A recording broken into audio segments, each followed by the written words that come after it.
माता पिता बच्चे की परवरिश की रीढ़ होते हैं। माता पिता के किसी अपराध में संलिप्त होने से उसका बच्चों पर सीधा असर पड़ता है। वे बेसहारा हो जाते हैं, दर दर भटकना पड़ता है उन्हें। आखिर ऐसी नौबत ही क्यों? 27 फरवरी 2022 को कमल अहिरवार अपनी पत्नी नारायणी को उसके मायके पूनमखेड़ी से ससुराल बांसखेड़ी लेकर आया था। खाना खाने के बाद 17 साल कि रजनी और छोटी बहन सुरक्षा घर पर ही थीं। एक भाई और 2 छोटी बहनें सो चुके थे। रात में रजनी और सुरक्षा बैठकर बातें कर रही थीं।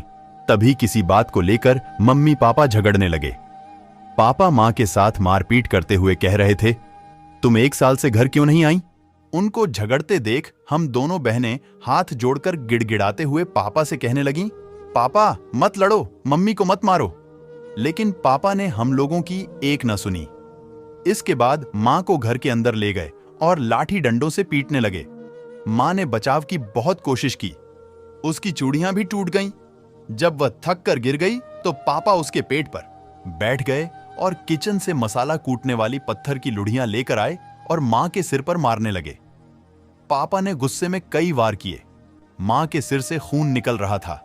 देखते ही देखते मां मर चुकी थी। 17 साल की रजनी अहिरवार उस रात की कहानी सुनाते हुए सिसकने लगती है। कहती है, काश पापा ने हमारा गिड़गिड़ाना सुन लिया होता, हम 5 भाई बहन आज अनाथ जैसी जिंदगी न जी रहे होते। माता पिता में किसी का भी सहारा नहीं होने से रिश्तेदारों की मेहरबानी पर 5 बच्चों की जिंदगी गुजर रही है। नारायणी की हत्या के बाद कमल अहिरवार को जेल हो चुकी है। अब 17 साल की रजनी अहिरवार अपने साथ 3 छोटी बहनों और एक भाई की परवरिश कर रही है। ऐसे ही दूसरे मामले में मां की हत्या के जुर्म में पिता को उम्र कैद हो गई। गुना जिले में ही 17 अगस्त 2022 को धरनावदा इलाके के महू गांव का रहने वाला शैतान सिंह लोधा अपनी ससुराल पठार महल्ला आरोन में था। उसकी पत्नी प्रीति लोधा भी वहीं पर थी।